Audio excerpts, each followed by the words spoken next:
Hi everyone, old guy here. Cheers.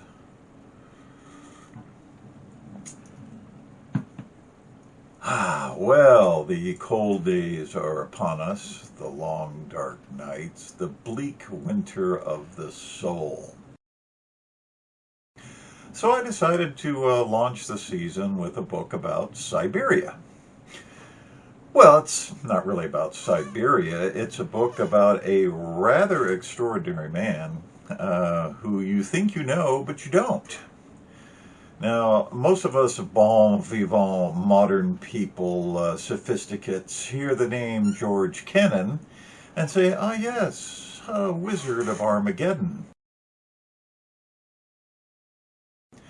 Containment policy, yes, that guy, one of the cold warriors to whom one must attribute great success. But this George Kennan isn't that George Kennan. This is that George Kennan's ancestor. He's a guy who, if the George we all have come to know and love had to claim antecedents, then this is the guy he'd point out, because man, was this George Kennan one hell of a tough guy, and fearless, and righteous. He crossed Siberia twice in the late 1800s on dog sleds and in death trap coaches driven by surly Cossacks, and on foot in temperatures that make Alaska look like a balmy paradise, all to see what's to be seen. And what he saw wasn't to his liking. The first time George Kennan braved the ice pack was to survey a telegraph line from Alaska to St. Petersburg, which is, yes, as crazy as it sounds. Now, young George at the time was a master telegrapher, whatever you say, the guy with the key,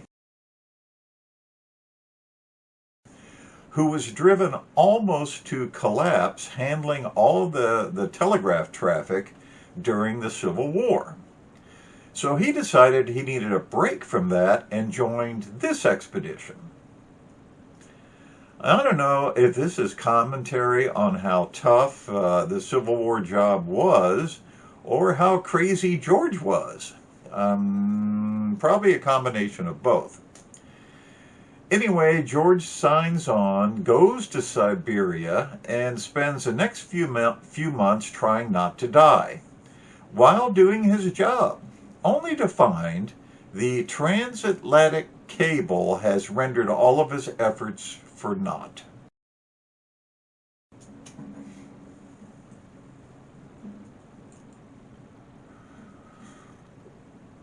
The thought of Siberia makes me cold. But George came away with a love of the Russian people and a fondness for the Tsar and his government. Now, that last part may sound a bit odd in retrospect, but back then the U.S. and Russia were very close friends, downright allies, and George reflected the current thought. See, this is why you have to guard against revisionism, because you can't understand what people were thinking if you judge them by today's standards. It's only these days that we have a collective loathing for Russia and its regimes.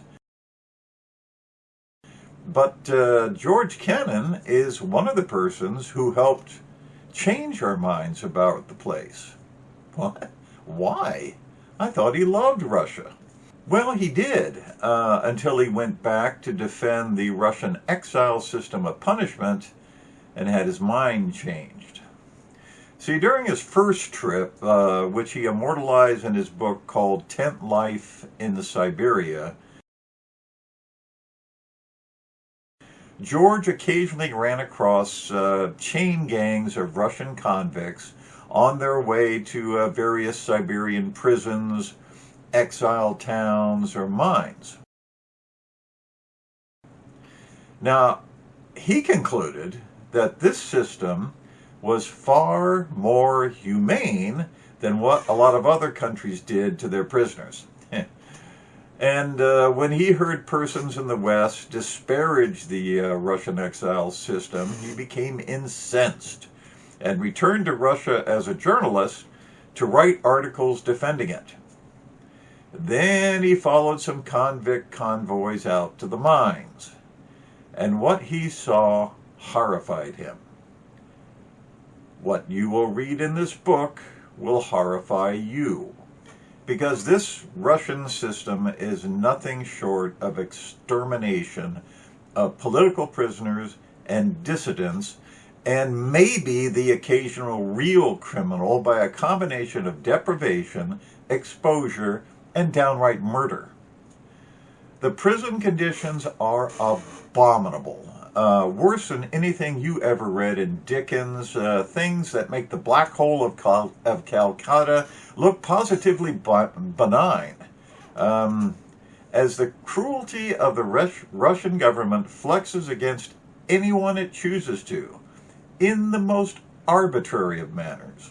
Many people are sent into the system without trial, without even knowing why they were seized and transported to the ice wastelands. Some of them because a village official simply didn't like them. Excuse me, just managed to spill hot tea on myself, and that was not pleasant. So it didn't take Kennan long to change his mind about this system, and the articles he wrote shocked the West and turned him into a celebrity. A crusader who drove himself to exhaustion while crossing the U.S. giving lectures about everything he had seen. Kennan single-handedly changed the relationship between the U.S. and Russia, turning the two against each other, something that lasts to this day for pretty much the same reasons. There are Russian heroes in this story, most of them dissidents, that the Tsar sends into the wastelands who, despite the efforts to break them, remain dedicated to installing a democratic form of government. It's a chicken and egg story whether the increasing violence and fanaticism of the dissidents drove the Tsar to even more repressive measures. Because there is little doubt Americans would have assembled on the Lexington Green at just a fraction of the provocations the Tsar initiated. Well, maybe not today's Americans, but, you know, the real Americans, the ones we had a few years ago. Read this to discover that the Russian character has changed a little. Well, it's very apparent the American one has changed a lot. I don't think you're going to find another George Kennan out there anywhere. At least not one the budding czarists among us will tolerate.